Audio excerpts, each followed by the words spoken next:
Bismillahirrahmanirrahim. Assalamualaikum warahmatullahi wabarakatuh.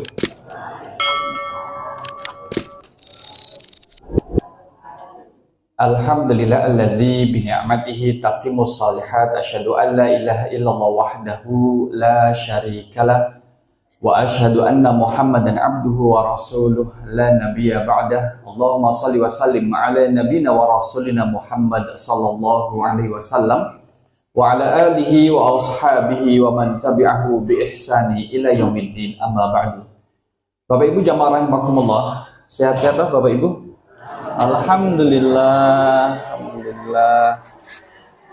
Sehat, luar dalam juga sehat, badan sehat, anak-anak pada rukun, ada yang dimakan, kantongnya juga sehat, maka pengawasan juga harus sehat. Jadi alhamdulillah di tempat kita tidak ada penjarahan gitu Bapak Ibu, nggak ada yang dijarah toh krian nih, ya alhamdulillah.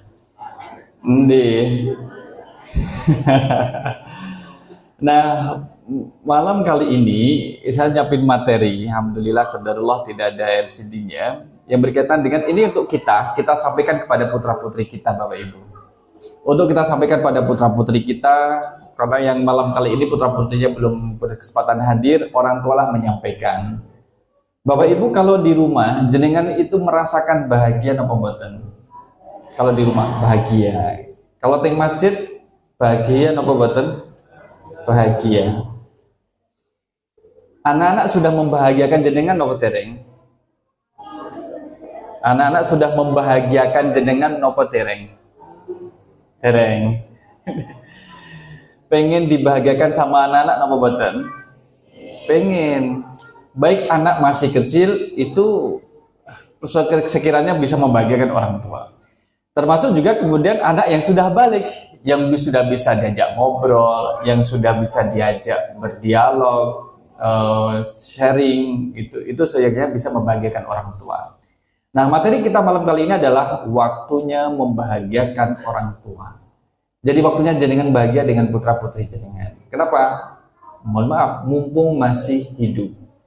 Baik kita selaku orang tua yang masih hidup ataupun putra-putri kita yang masih hidup. Maka Bapak Ibu, kemudian perlu disampaikan kepada putra-putri, "Le, janjane awakmu iki pengen membahagiakan Bapak Ibu apa ora sih?" Gitu. Gitu. Ada nggak kemudian anak yang bertanya kepada orang tuanya, "Ibu itu pengen saya seperti apa toh? Bapak itu pengen saya seperti apa toh?" Ada nggak Bapak Ibu putra-putra itu yang tanya seperti itu? Jadi tanya, "Ibu mau saya seperti apa?" "Saya itu pengen kamu satu jadi anak yang soleh, manut sama orang tua, mau berangkat ngaji, kemudian sopan sama orang tua, terus apa malih? Nggak usah kemudian dituntut, kamu harus bisa ngasih orang tua sebulan 1 juta lu, nggak harus. Tapi bagaimana kemudian anak bisa membahagiakan orang tua? Tidak dengan uang, tapi dengan perilakunya. Ya kan gitu. Jadi anak benar membahagiakan orang tuanya. Oleh karena itu, ketika kita kemudian mengingatkan pada putra-putri, ingatkan Bapak Ibu. Kapan awakmu membahagiakan ibu bapak? Bapak ibu bapak sudah bahagia kok tanpa saya gitu. Ya harus disampaikan, kalau kamu membahagiakan kami, kalau kamu melakukan perbuatan yang kami ridho, Allah pun akan ridho. Kan gitu. Kalau anak itu membahagiakan orang tuanya, Allah pun akan bahagia terhadap anak tersebut.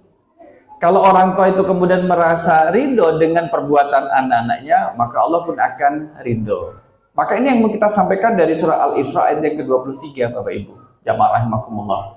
A'udzubillahi minasyaitonirrajim. Wa qadha rabbuka alla ta'budu illa iyyah wa bil walidaini ihsana. Dan Rabbmu telah memerintahkan supaya kamu jangan menyembah selain Dia, hendaklah kamu berbuat baik kepada ibu bapakmu. Jadi orang yang rajin ibadah Bapak Ibu akan diterima oleh Allah ibadahnya kalau dia itu juga berbuat baik terhadap orang tuanya. Jadi kalau berbuat baik sama orang tua akan diterima sebagai ibadah kalau dia ini kemudian menyembah Allah dan tidak menyekutukan dengan yang lainnya. Karena kita masih ada, kita masih adalah orang tua. Karena kita selaku orang tua masih ada, maka anak harus banyak-banyak dididik oleh kita. Banyak hal yang harus dijelaskan kepada diri kita. Kita jelaskan, nak, mengambil barang orang lain itu dosa. Nak, menjarah rumah orang lain itu dosa. Nak, kemudian melukai orang lain itu dosa. Nak, melemparkan bom molotov ke kantor polisi itu dosa. Nah, itu kemudian diingatkan. Kemudian kita tidak hanya tidak hanya menyerahkan, Ustaz, anak saya sudah dewasa kok, anak saya sudah besar, jadi tidak perlu kemudian diingatkan. Tidak, tetap harus diingatkan, Bapak Ibu jamaah rahimakumullah. Jadi harus diingatkan.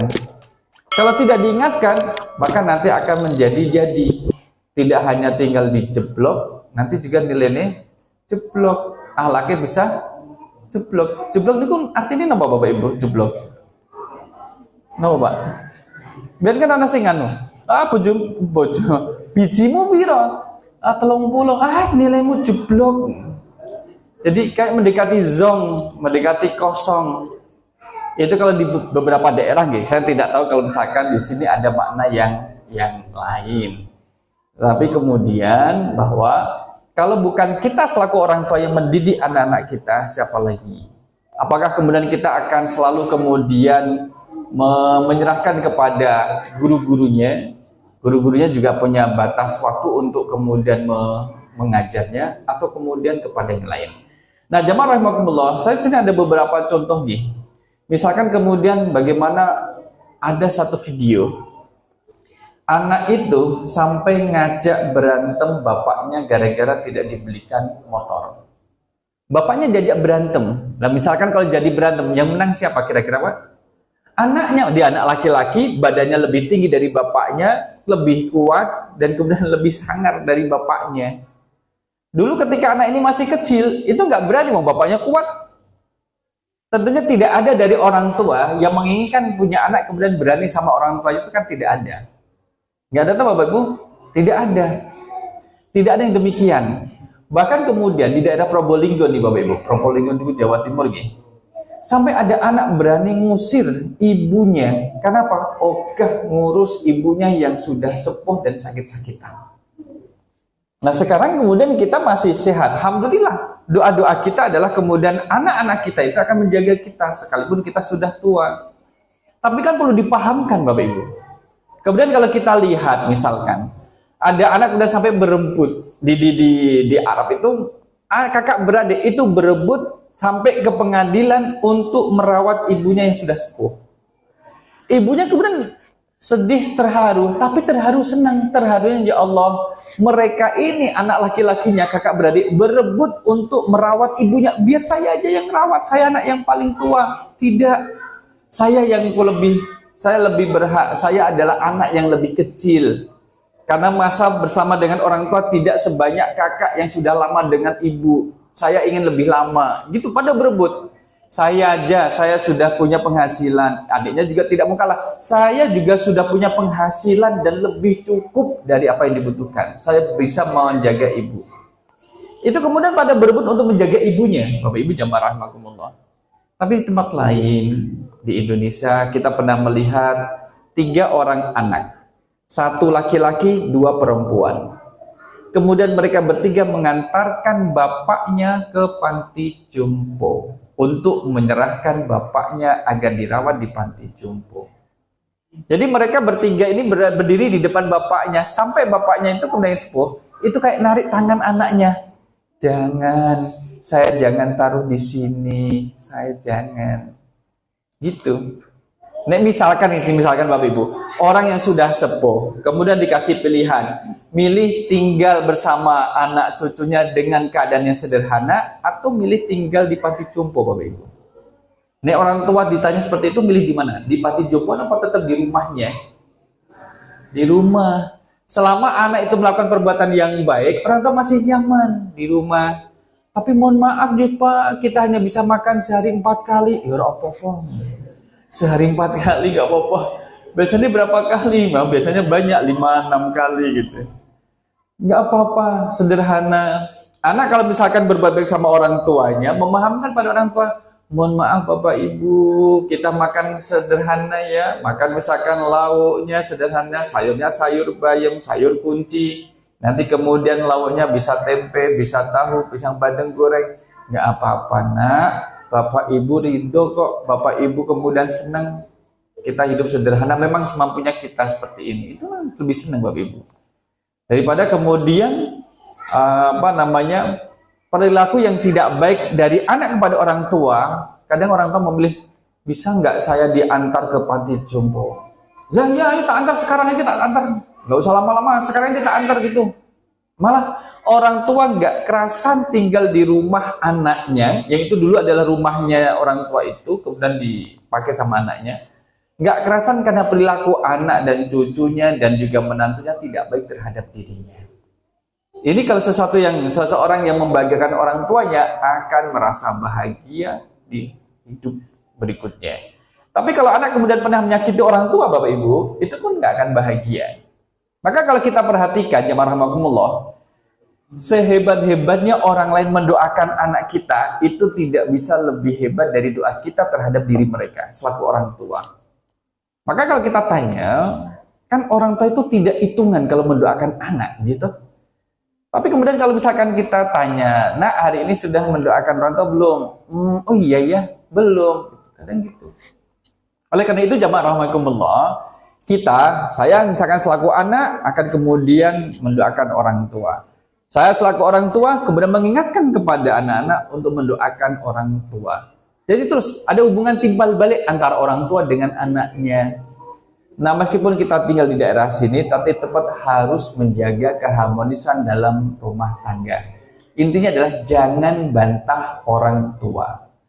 Kalau ada anak membantah orang tua dan orang tuanya membiarkan, nggak apa-apa. Loh, Bu, jenengan dibantah sama putranya sendiri. Nggak apa-apa, dia masih kecil. Justru kalau masih kecil berbuat salah itu harus diingatkan Bapak Ibu. Jangan dibiarkan. Kalau dibiarkan, anak berbuat salah, dibiarkan sama orang tuanya, maka dalam mindset, pikiran anak itu adalah, oh ini nggak salah kok, nggak apa-apa. Nanti akan diulangi. Ketika anak sudah dewasa, akan bantah, sebagaimana dia waktu kecil juga suka bantah. Nah ini kemudian yang harus kita waspadai. Bapak Ibu jamaah rahimakumullah, kalau jenengan dikasih satu pertanyaan, apa sih yang diharapkan dari sang anak?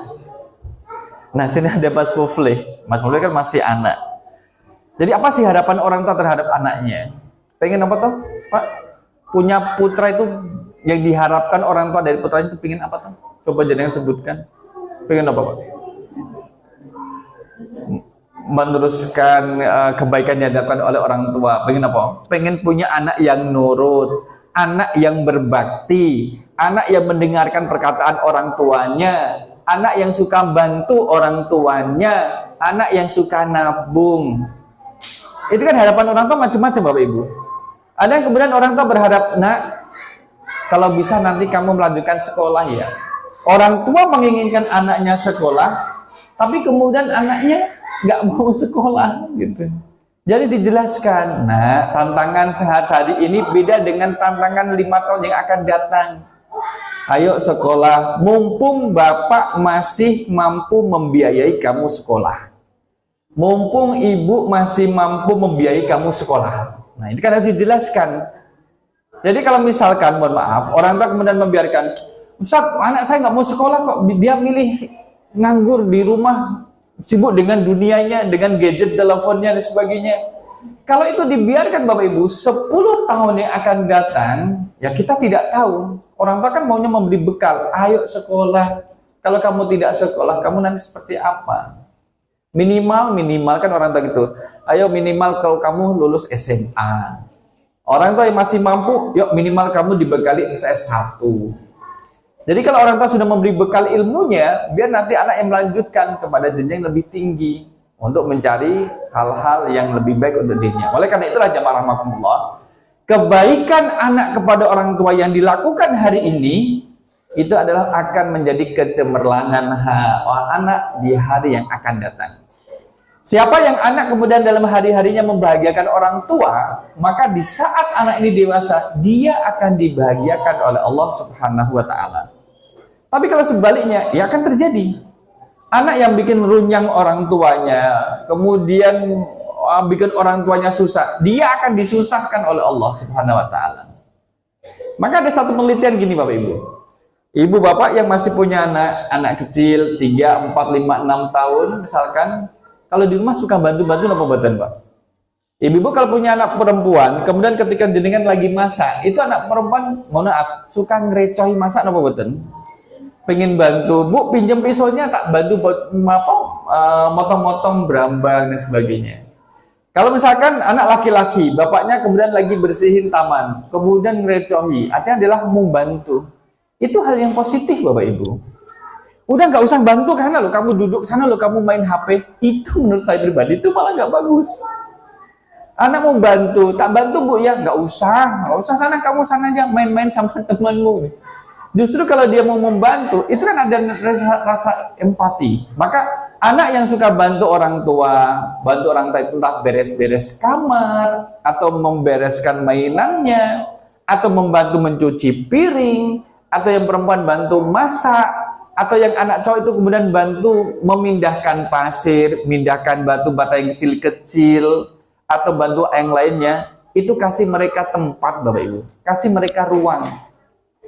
Mereka membantu orang tuanya. Kalau masih kecil sudah bisa membantu orang tuanya. Yang di sini bapak-bapak ada yang masih punya sawah Pak? Masih Pak? Kalau masih punya sawah, kemudian anak mau ikut, Pak, boleh nggak ikut ke sawah? Boleh, tapi pakai baju lengan panjang ya. Misalkan banyak nyamuk, pakai topi ya, biar tidak kepanasan. Pakai sepatu boot ya. Gitu. Dia ekspresinya mau bantu orang tuanya. Bukannya kita kemudian melarang, boleh, tapi kemudian kita harus edukasi. Yuk, boleh pakai kaos lengan panjang dan sebagainya. Itu mengedukasi. Kenapa demikian Bapak Ibu? Karena penelitiannya juga di Stanford University di Inggris itu bahwa anak-anak yang suka mengerjakan pekerjaan rumah itu lebih sukses saat mereka usia dewasa. Jadi dewasa lebih sukses. Sejak kecil kemudian sudah terbiasa bantu orang tuanya, maka kemudian kebiasaan itu terbawa sampai dia dewasa. Ada mandiri.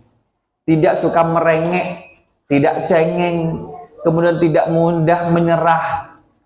Dia kemudian akan memutar otaknya, kreativitasnya akan naik. Karena sering diasah ketika masih kecil. Maka kemudian kita lihat bahwa ada kisah lainnya, misalkan dalam satu studi bahwa anak yang sering mengurus pekerjaan rumah cenderung lebih sukses. Ini dari Harvard, kata di Stanford, sekarang dari Harvard University. Demikian Bapak Ibu. Jadi anak dikasih kesempatan untuk bertanggung jawab. Ayo siapa ini piring siapa yang habis makan tidak dicuci? Ayo dicuci. Bisa kan caranya? Kalau nggak bisa diajarin. Seakhir lho Bu, putranya jenengan mosok kecil-kecil disuruh napa niku meme kerupuk. Bukan, saya nggak nyuruh, dia pengen bantu. Anak itu pengen bantu, maka kasih reward. Bu, saya bantu ya jemur kerupuk. Boleh, tapi pakai topi ya biar tidak kepanasan. Biar nanti kamu tidak hitam. Loh kan sudah hitam. Ya, nah itu Bapak Ibu jamaah rahimakumullah. Itu kan dalam rangka apa? Untuk membahagiakan mereka. Di saat kita masih ada, kita kasih kesempatan anak untuk membahagiakan kita. Di saat kita sudah wafat nantinya, anak tumbuh besar, dia tinggal memanen kebaikan yang pernah dia lakukan ketika dia masih kecil terhadap diri kita. Mungkin kita nggak sempat melihat kebahagiaannya, tapi kemudian Allah sudah siapkan. Masih ada lagi di sini. Anak yang rajin beberes lebih sukses saat dewasa. Banyak itu berita-beritanya Bapak Ibu. Ini termasuk yang 2019. Sekarang kita lihat putra-putri kita, apa yang mereka lakukan di rumah? Apa yang mereka lakukan? Ya, ada banyak cara ya untuk membahagiakan orang tua. Ada yang anak orang tua itu bahagia karena ucapan putra-putrinya.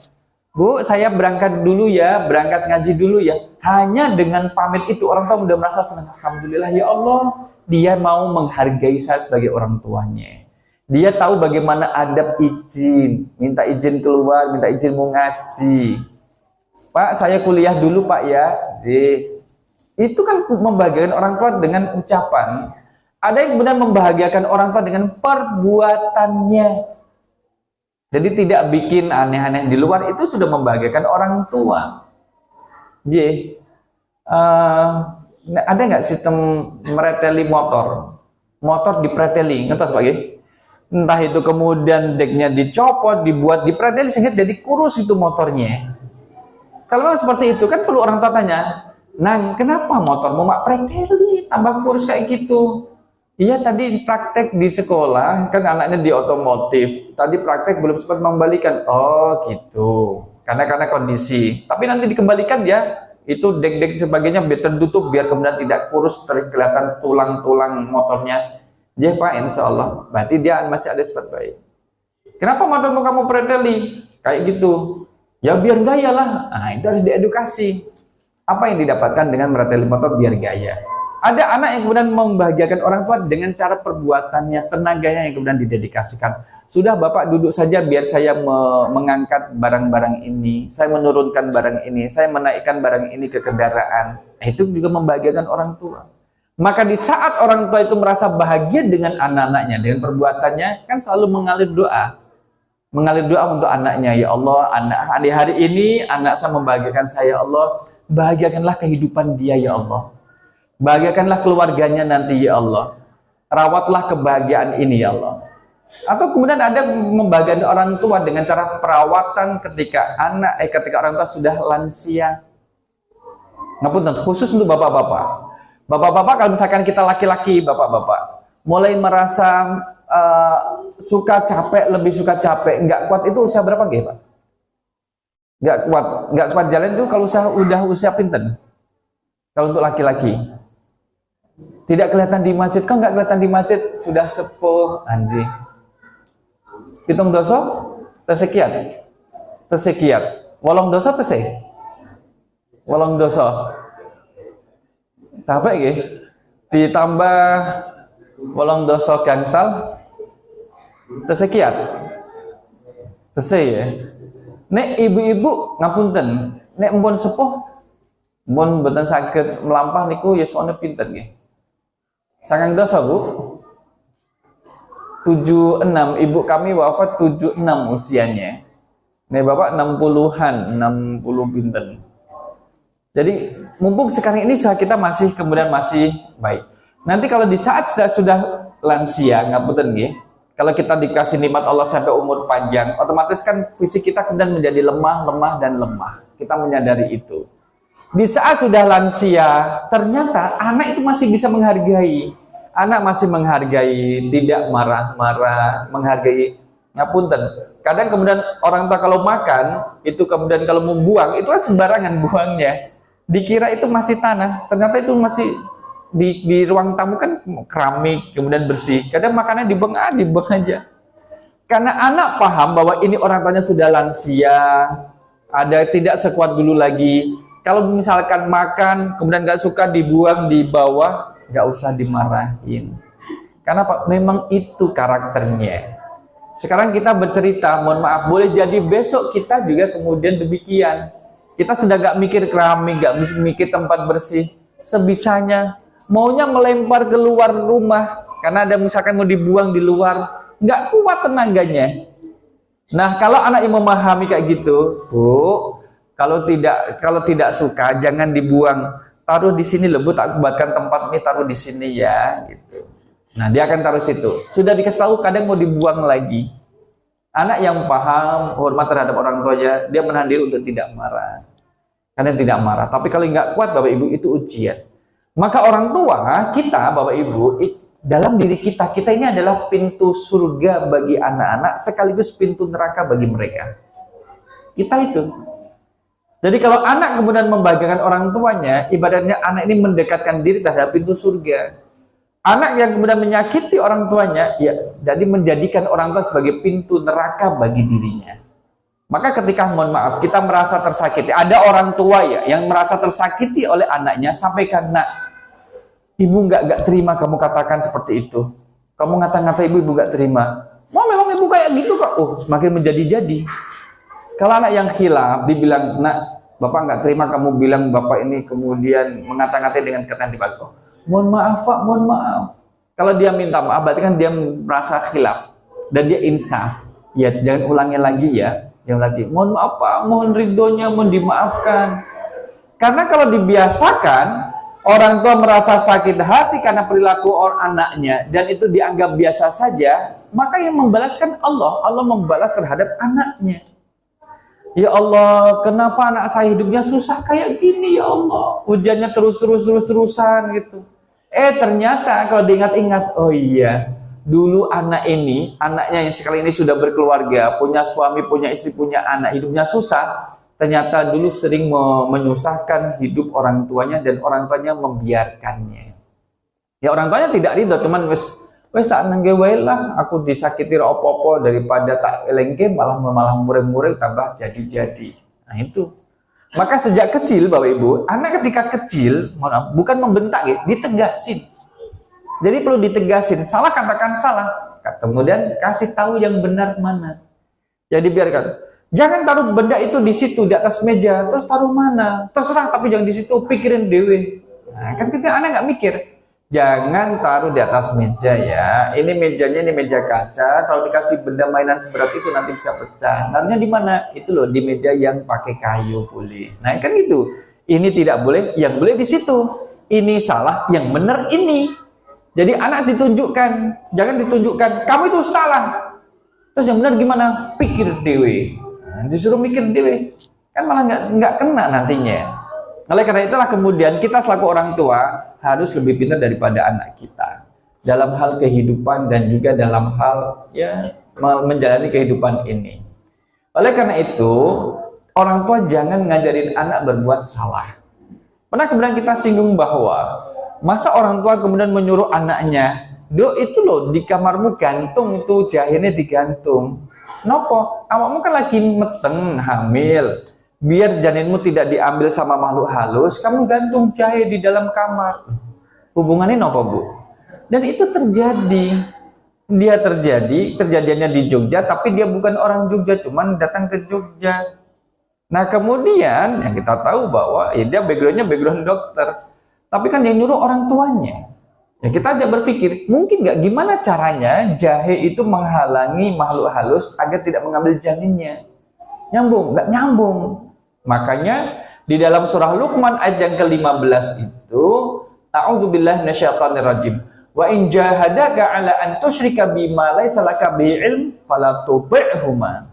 Orang tua itu harus diikuti. Anak itu harus nurut terhadap orang tua. Tapi jika orang tua ngajak untuk bermaksiat, tidak boleh diikuti. Nak gantungan itu jahe di kamarmu. Boten, Bu. Kamu kok bantah? Nanti janinmu hilang dong, gitu. Boten, insya Allah boten, Allah akan menjaga. Bantah kamu durhaka, boten, gitu. Kalau anak tidak manut sama orang tuanya dalam kemaksiatan, itu tidak disebut dengan durhaka. Justru tidak boleh diikuti. Maka kita tidak ingin menjadi orang tua yang nyuruh anak-anak melakukan perbuatan dosa. Nah, jamaah rahimakumullah, oleh karena itulah kemudian ketika kita selaku orang tua kemudian mendidik anak pertama agak susah karena belum punya pengalaman. Kemudian anak pertama tumbuh dewasa, lahir anak kedua. Itu susah-susahnya kita mendidik anak. Orang tua yang berjuang mendidik anak seperti mengukir di atas batu. Kalau sudah terukir akan terjaga. Akan terjaga. Nah ini kemudian adalah hikmah kalau kita ikut kemudian sabar, telaten, sholat. Kadang dulu kemudian saya itu kadang diketok pintu kalau adzan subuh, kis, tangi, sholat subuh. Kemudian nggak bangun-bangun, terus diketok lagi, kis, kilo bapakmu harap mangkat ke masjid, ngerak tangi-tangi, kis, kalau wis komat agak-agak tinggi. Terakhir, kis, ya wes sholat yolah, orang yolah. Nah, itu lagi bangun saya Pak kalau kayak gitu. Itu maknanya adalah orang tua pegel memang gugah bangunin baru mak cenggra. Ya bapak sudah di depan jauh berangkatnya. Tapi kan kemudian keteladanan, kesabaran orang tua mendidik kita itu sebenarnya kebaikan untuk anak-anak. Sehingga kita tidak bosan-bosannya kalau misalkan mendidik anak kok susah ya. Insya Allah kesusahan itu akan berakibat pada hal yang positif. Bapak Ibu pernah malih kandang, malih kundang, bukan malih kandang, malih kundang. Ini kan kisah bagaimana kedurhakaan anak terhadap orang tua. Nah kalau kita ngambil ibrahnya, sampai kapanpun anak kalau durhaka sama orang tua, anak itu kena ini akibatnya.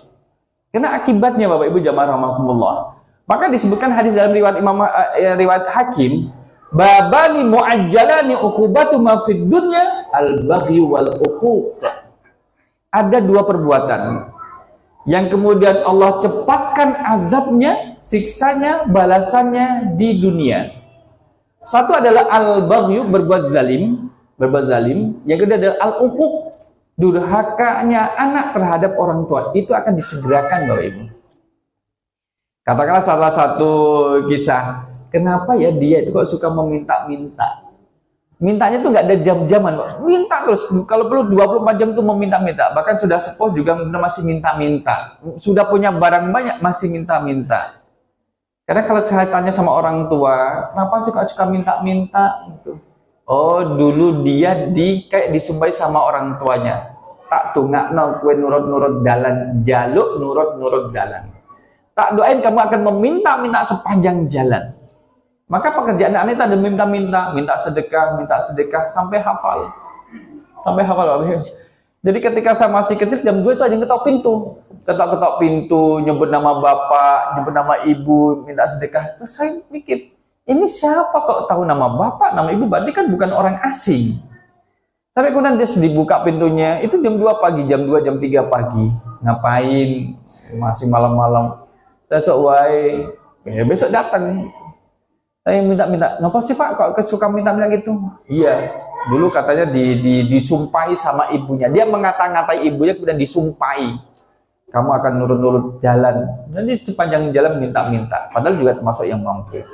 Maka kalau orang tua merasa pegal terhadap perilaku anaknya, kan harus ditahan. Jangan sampai keluar dari lisannya ucapan-ucapan yang tidak baik. Sampai gimana Ustadz, susah mendidik anak saya Ustadz, disuruh mandi nggak mau, disuruh ke masjid nggak mau, maunya malah main dan sebagainya.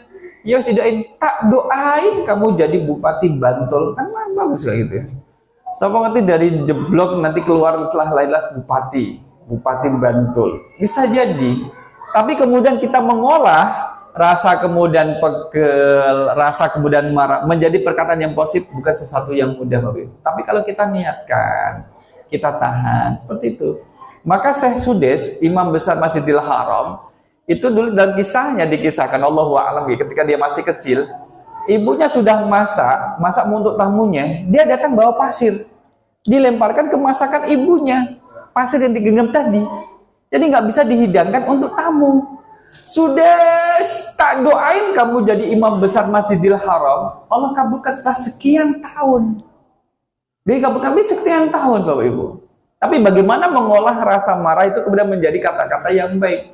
Tak doain kamu jadi imam besar Masjidil Haram. Jadi imam besar Masjidil Haram. Maka saya sudah termasuk orang yang kemudian ulama yang ikut nyeleksi. Kalau ada imam baru, baca Qur'annya di depan Syekh Sudes. Kalau Syekh Sudes mengatakan lulus, dia akan lulus. Kalau enggak, ya tidak. Itu berkah doa dari orang tua. Ustaz, bagaimana dengan kami yang dulu pernah marah terhadap anak gitu. Nah, sekarang kemudian dikejar. Kejarnya bagaimana? Kejar, susul dengan doa. Mintalah kepada Allah supaya apa-apa yang dulu pernah kita sampaikan tidak terwujud pada putra-putri kita. Dulu yang kemudian kita mengata-ngatai anak, dasar anak nakal nggak bisa diatur koyok bapakmu. Jadi ibunya sampai mengatakan kayak bapakmu. Nah itu harus kemudian ditarik, ya Allah, dulu saya pernah hilaf, pernah mengatai anak saya tidak baik, jangan engkau wujudkan ya Allah, jangan engkau kabulkan ya Allah, jangan sampai dikabulkan. Termasuk juga orang tua, bapaknya juga mengatai anaknya juga demikian, untuk tidak dikabulkan. Nah itu kan harus kemudian disampaikan. Kenapa? Kita itu mustajab loh Bapak Ibu, doa-doa kita itu mustajab. Sekalipun kita lihat, ya Allah, saya tuh berdoa pada untuk anak saya kok nggak terwujud ya. Jangan bilang tidak dikabulkan. Allah tahu kapan mengabulkan doa tersebut. Kapan dan dimanapun doa itu bisa dikabulkan dan cocok untuk anaknya. Boleh jadi Allah mengabulkan, mohon maaf, setelah orang tuanya wafat baru Allah kabulkan. Nah, tak doain kamu jadi anak yang baik, pintar ngaji. Kalau sampai sekarang nggak ngaji-ngaji, qadarullah orang tuanya wafat, itu menjadi titik balik bagi sang anak. Ternyata anaknya baik itu setelah orang tuanya wafat. Dan baiknya anak itu tidak terlepas dari doa yang dipanjatkan orang tua ketika orang tuanya masih hidup. Nah kan gitu Bapak Ibu. Maka doanya mustajab. Orang tua itu selalu memberi. dan orang tua adalah pintu surga bagi anak-anaknya. Ya, karena kita ini ada pintu surga bagi anak-anak kita. Kita harus menutup rapat-rapat pintu neraka dan kita membuka selebar-lebarnya pintu surga. Nah, bapak ibumu ini adalah surgamu. Ayo, muliakan kami biar kamu menjadi mulia juga. Jadi harus diajarin bapak ibu, diajarin. Maka di satu keluarga, kalau sudah kumpul mau makan, tidak ada yang kemudian mengambil nasi kecuali orang tuanya, bapaknya ngambil nasi duluan. Dan bapaknya tahu, oh iya, saya tak cepet-cepet, saya pulang dulu ya, waktunya makan nih, anak-anak pada nunggu. Iya. Nah, orang tuanya datang, assalamualaikum, yuk kemudian terus makan, orang tuanya ngambil nasi, baru anaknya pada ngambil nasi. Ada keluarga yang mempraktikkan demikian. Sampai kemudian ada keluarga mempraktikkan bahwa kursi ini untuk bapak. Jadi anak-anak boleh duduk dimanapun, yang penting tidak di kursi ini. Itu. Jadi itu kemudian itu pendidikan dalam keluarga. Dan orang tua kemudian bisa kenapa orang tuanya di situ bapaknya? Karena kalau ngasih nasihat itu kena semuanya. Kalau duduknya di tengah, itu kemudian semua dapat nasihat dan sebagainya. Dan ini kan perlu pengkondisian jamaah rahimakumullah. Nah, jamaah rahimakumullah, ketika kemudian ada anak yang telah melukai hati orang tuanya, sampai kemudian disebutkan dalam hadis ini seperti ini. Ketika sahabat ini minta izin kepada orang tuanya untuk berjihad, sampai orang tuanya kemudian berat untuk memberikan izin sampai nangis. Jangan. Rasul, gimana orang tua saya nangis Rasul? Irji' ilaihima, kembalilah kamu kepada orang tuamu. Wa'abhikhuma, buat mereka tertawa, tersenyum. Kama abkaitahuma, sebagaimana tadi kamu membuat mereka menangis. Jadi bapak ibu pernah nggak dibuat nangis sama anak-anak? Ibu-ibu pernah apa buatan bu? Boten, oh pernah. Tak kira boten nate prei gitu. Bedino nangis. Gitu. Maka demikian itu boleh kok kemudian sharing ketika anaknya sudah dewasa. Nah, ngerti nggak? Biar awak mungkin gawe ibu nangis loh. Pas ngapa ibu? Pas kamu ngene-ngene, oh ya mohon maaf bu. Anak yang baik akan minta maaf. Anak yang baik kemudian, bu, apa yang bisa saya lakukan untuk menebus kesalahan saya dulu gitu. Nggak, sampaikan aja. Ibu pengen makan bakso. Ayo, makan bakso. Tapi makan bakso sambil pakai cincin baru. Ah, itu ya ikut caranya nih. Nah itu. Jadi itu kemudian kalau kita punya sesuatu yang bisa diwujudkan oleh anak-anak kita, Bapak Ibu, sampaikan. Misalkan ibu kami almarhum, kis, saya kok pengen mangan martabak ya, oh jih, tak tumbaske. Tapi sing istimewa ya, iya, sing istimewa. Misalnya kalau misalkan martabak biasa, daging sapinya cuma 1 sendok. Sing istimewa itu bersendok-sendok, jadi banyak daging sapinya. Karena orang tua melihat anak saya mampu membelikan, maka disampaikan. Kamu bisa membelikan? Bisa. Ngerepotin nggak? Nggak ngerepotin, malah seneng. Ya. Artinya ketika kita menghadirkan martabak telur, orang tua seneng, Allah pun senang. Gitu. Itu cara membahagiakan anak. Kita desain. Saya ingin anak saya dibahagiakan oleh Allah. Saya ingin Allah itu tersenyum pada anak saya. Maka sampaikan apa yang bisa dilakukan oleh anak untuk membahagiakan bapak ibu. Nah sudah masuk, deh. Nah inilah ibu bapak jamaah rahimakumullah. Pada dasarnya mumpung kita itu masih ada, masih sehat, kasih kesempatan anak-anak untuk membahagiakan kita. Kasih mereka kesempatan, Bapak. Jangan dibiarkan begitu saja, atau jangan dibiarkan biar anakku yang mikir dewi bagaimana caranya membahagiakan aku. Boten. Kasih mereka tahu, kasih mereka jalan untuk membahagiakan. Gitu. Kalau kita dibahagiakan oleh anak-anak, kira-kira jenengan bagian apa boten? Bahagia kan? Apa yang bisa dilakukan oleh anak-anak, sampaikan. Mungkin bermanfaat. Mudah-mudahan anak-anak kita menjadi anak yang soleh, solehah. Amin ya rabbal alamin. Nah, kita cukupkan dengan doa kafaratul majlis. Subhanakallahumma wa bihamdika asyhadu an la ilaha illa anta astaghfiruka wa atubu ilaik. Aku lu qouli hada astaghfirullah li wa lakum. Wassalamualaikum warahmatullahi wabarakatuh.